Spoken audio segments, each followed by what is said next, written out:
Again नमस्ते students, म लोकेन्चन फेरि लिएर आएको छु मेरो ब्रान्ड न्यू भिडियो सिरिजमा लेक्चर 3 सेट म्याथमेटिक्स। सेटको लेक्चर 3 मा आज हामी हेर्न गइरहेका छौँ न्युमेरिकल्सहरू गराउनुभन्दा पहिले चाहिँ मैले न्युमेरिकल्सहरूलाई डिफ्रेन्सिएट गरेको छु। टाइप्सहरू न्युमेरिकलको कस्तो किसिमको टाइप्सको क्वेसन्सहरू, टाइप 1, टाइप 2, टाइप 3, टाइप 4 क्वेसन्सहरूमा चाहिँ लगभग सबै क्वेसन्सहरू समेटिएको हुन्छन्। टाइप 1, टाइप 2, टाइप 3, टाइप 4 चाहिँ कस्तो खाले क्वेसन्सहरू छन् त्यो म अहिले एकछिनमा यो भिडियो पछि एकछिन अगाडि बताउँछु। अनि त्यस्तै गरी चाहिँ हाम्रो अर्को छ problems on 3 set, for example ABC set. त्यस्तै यसमा पनि फर्मुला बेस्ड डाइरेक्ट न्युमेरिकल्स यसको जस्तै, अनि यसमा पनि फर्मुला बेस्ड भर्बल न्युमेरिकल्स। यसमा चाहिँ टाइप 1 र टाइप 2 मात्र पर्छ। यसको टाइपहरू जे हुन्छ यसको टाइपहरू पनि टाइप 1, टाइप 2 चाहिँ सेम हुन्छ। यसको टाइप 3, टाइप 4 चाहिँ धेरै सोध्ने गर्दैन। अब यसको टाइपहरू के हुन् त अब म एकछिनमा बताउने भइरहेको छु। अनि हामीले फर्दर टाइप्सहरू हेर्न जाँदाखेरि चाहिँ टाइप फर्स्टमा पर्छ हाम्रो नम्बर्स अनली गिभन, टाइप 2 मा पर्छ पर्सेन्टेज अनली गिभन, टाइप 3 मा पर्छ नम्बर्स एन्ड पर्सेन्टेज, टाइप 4 मा पर्छ रेसियो एन्ड नम्बर्स। यो भन्नाले चाहिँ क्वेसन्सहरू भर्बल ल्याङ्ग्वेजमा दिएको हुँदाखेरि चाहिँ यसमा चाहिँ डाइरेक्टली नम्बर्सहरू मात्र हुन्छ, अथवा नम्बर्स भन्नाले हाम्रो भन्दाखेरि number of people who like T भनेर चाहिँ यसरी 30 यसरी भनेर देला। तर हाम्रो सेकेन्ड टाइपमा चाहिँ हुन्छ people who like tea equals to 30% अथवा 40% भनेर यसरी दिएको हुन्छ। अनि टाइप 3 मा चाहिँ नम्बर्स पनि दिएको हुन्छ अनि कसैको पर्सेन्टेज पनि दिएको हुन्छ। जस्तै number of people who like coffee भनेर 30 भन्ला, and number of people who don't like coffee भनेर चाहिँ 12% अथवा केही पर्सेन्टहरू दिन सक्छ। त्यस्तै चौथोमा पर्छ हाम्रो ratio, number of people who like tea to coffee is 3:4 भनेर यसरी दिन सक्छ। त्यसो टाइप 1 र टाइप 2 चाहिँ हाम्रो 3 सेट्सहरूमा पनि पर्छ। अनि हाम्रो दुईटा थप टाइप्सहरू चाहिँ हाम्रो 2 सेटमा हामीले पढ्नुपर्छ। ए र बी लिएर हामीले गर्न सक्छौँ।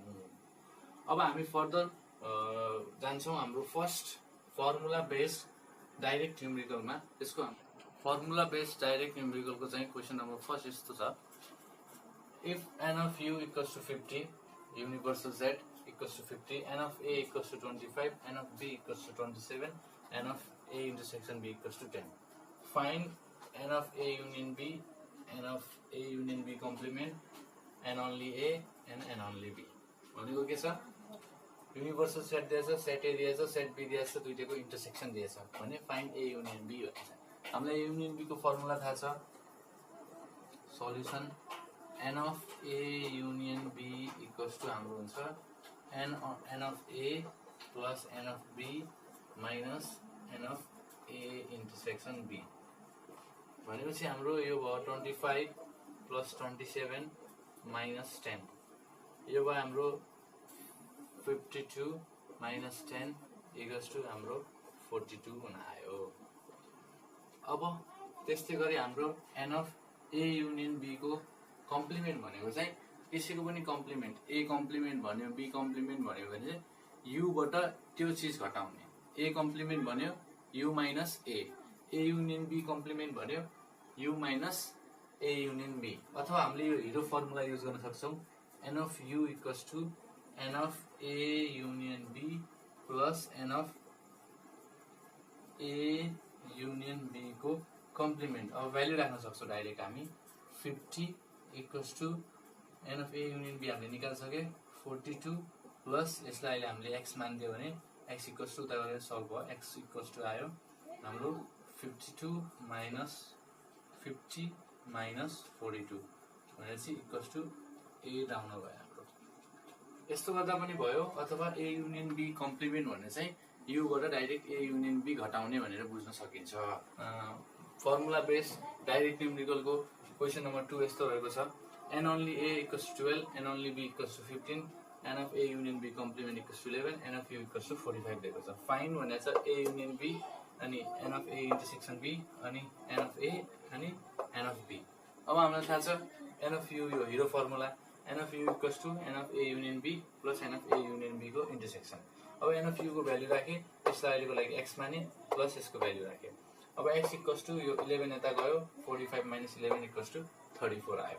त्यसै गरी ए युनियन बी को फर्मुला भित्र हाम्रो ए इन्टरसेक्सन बी लुकेको छ। ए इन्टरसेक्सन बी निकाल्नको लागि चाहिँ ए युनियन बी को फर्मुला लगाउने। ए युनियन बी को कुन फर्मुला लगाउने भन्नुको चाहिँ ओन्ली दिएछ भने ओन्ली वाला फर्मुला लगाउने। Only n of A union B equals to n only A plus n only B plus an of A intersection B गरेर सबैको भ्यालुहरू राख्दै यसलाई वाइ माने एकचोटि 34 भयो, यता 27 भयो, घटाएर चाहिँ 7 आयो, ए इन्टरसेक्सन बी 7 आयो। त्यसै गरी एन अफ ए निकाल्नु छ भने एन ओन्ली ए सँग इन्टरसेक्सन जोड दिने। एन ओन्ली हाम्रो 12 छ प्लस 7 गरेर 19 आयो। एन अफ बी निकाल्नलाई चाहिँ त्यस्तै एन ओन्ली ए बी 15 सँग 7 जोड दिने 22 आयो। त्यसै गरी हाम्रो फर्मुला बेस्ड डाइरेक्ट न्युमेरिकलको क्वेसन नम्बर 2 भइन्छ। अब हामी जान्छौँ फर्मुला बेस्ड भर्बल न्युमेरिकलको चाहिँ टाइपहरूको सबभन्दा पहिले टाइप 1 मा हामी त्यसको फर्स्ट एउटा क्वेसन हामी हेर्छौँ।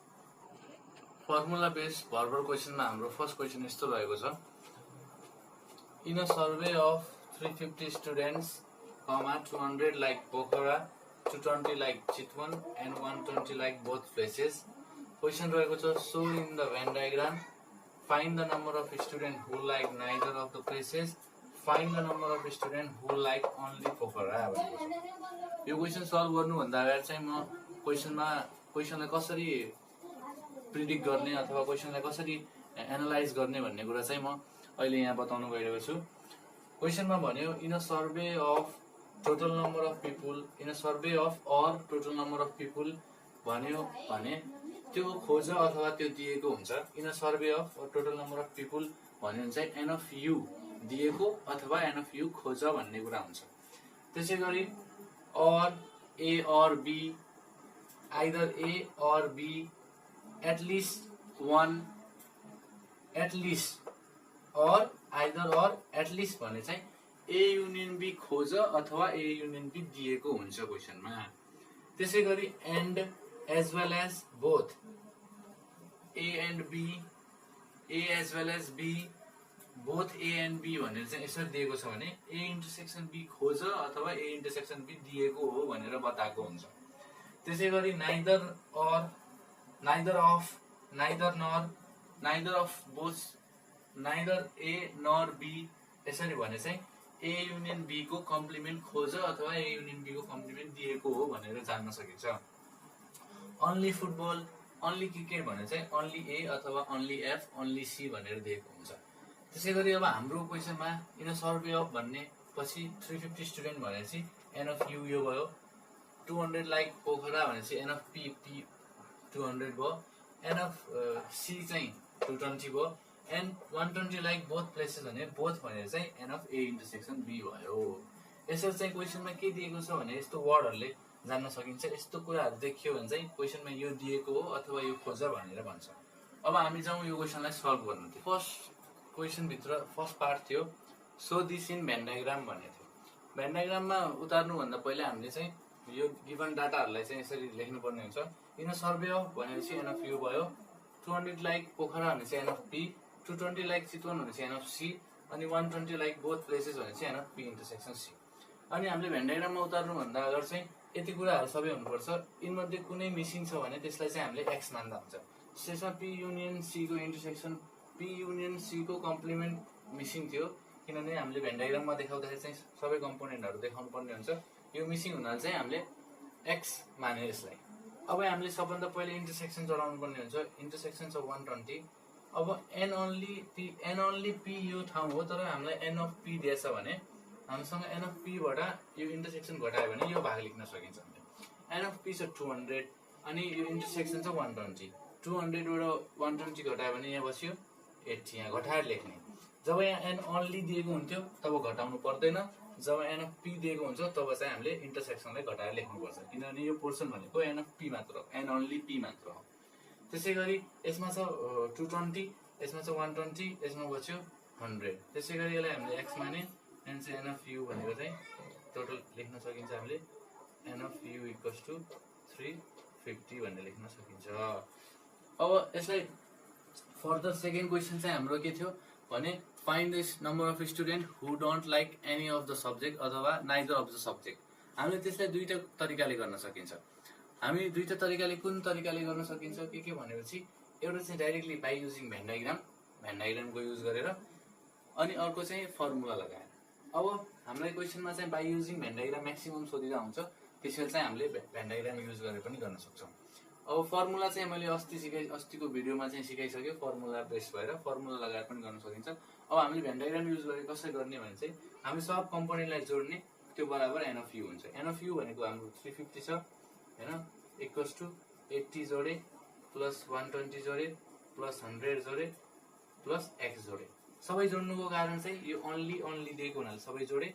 अगर यो टोटल पी हामीले यो P200 फर्मुला लगायो भने चाहिँ an of P an of C आउँछ। N of P an of C आउँदाखेरि चाहिँ हामीले के गर्नुपर्ने हुन्छ भने इन्टरसेक्सनलाई घटाउनु पर्ने हुन्छ। अहिले चाहिँ हामीले भेन डायग्रामबाट गइरहेको छौँ। भेन डायग्राममा चाहिँ इन्डिभिजुअली सबै जोड्नुपर्छ। जोड्यो भने एन अफ यु हुन्छ, त्यसैले सबैलाई जोडे। किन यो ओन्ली पी हो, यो ओन्ली सी हो, त्यसैले इन्टरसेक्सन पनि प्लस भयो। त्यसै गरी हामीले फर्मुला जान्छौँ भने n of P an of C लिन्छौँ भने एन अफ पी इन्टरसेक्सन सीलाई घटाउने, नत्र n only P n only C लिन्छ भने इन्टरसेक्सनलाई जोड्ने भन्ने कुरा हामीले सिकिसक्यौँ। अब यो भयो 350 इक्वल्स टु 80 120 200 300 प्लस एक्स भयो। अब एक्स को भ्याल्यु निकाल्न चाहिँ हामीले एक्स इक्वल्स टु के भयो 350 माइनस 300 भनेको 50 आन्सर आयो। भनेको नाइदर अफ द प्लेसेस मन पराउने अथवा कुनै पनि प्लेस नमन पराउने, दुईवटै प्लेसहरू जान मन नपराउने चाहिँ रहेछन् हाम्रो रहेछन् 50। Therefore n of P union C को कम्प्लिमेन्ट भयो 50। अर्को हाम्रो थियो हाम्रो एन ओन्ली पी पोखरा मात्र मन पराउने। एन ओन्ली पी भनेको चाहिँ एन अफ पी बाट इन्टरसेक्सन घटाइदिने, N of P intersection C घटाइदिने। एन अफ पी छ हाम्रो 200 माइनस एन अफ इन्टरसेक्सन छ 120। यो फर्मुला लगाएर हाम्रो आयो 80, नभए डाइरेक्ट यहाँ पनि छ हाम्रो फ्रम भेन डायग्राम भनेर n of n only P equals to 80 भन्न सकिन्छ। त्यसै गरी हाम्रो फर्मुला बेस भर्बल न्युमेरिकलको चाहिँ क्वेसन नम्बर 1 भयो। अब हामी फर्दर क्वेसन्सहरू अब आउने भिडियोमा हेर्छौँ। यसको लागि stay tune, like share and subscribe. Thank you. यो लकडाउनको समयमा स्कुल नगइकन पढ्न नपाएका विद्यार्थीहरूको लागि क्लास 9 र 10 को लागि मैले यो भिडियो सिरिज ल्याएको हुँ। त्यसैले सक्दो आफ्नो साथीहरू जसलाई यो भिडियोहरू पुगेको छैन त्यो साथीहरूलाई चाहिँ सेयर गरेर पुर्याइदिन हुन म हार्दिक अनुरोध गर्दछु र च्यानललाई सब्सक्राइब गर्न चाहिँ नभुल्नुहोला। हस्।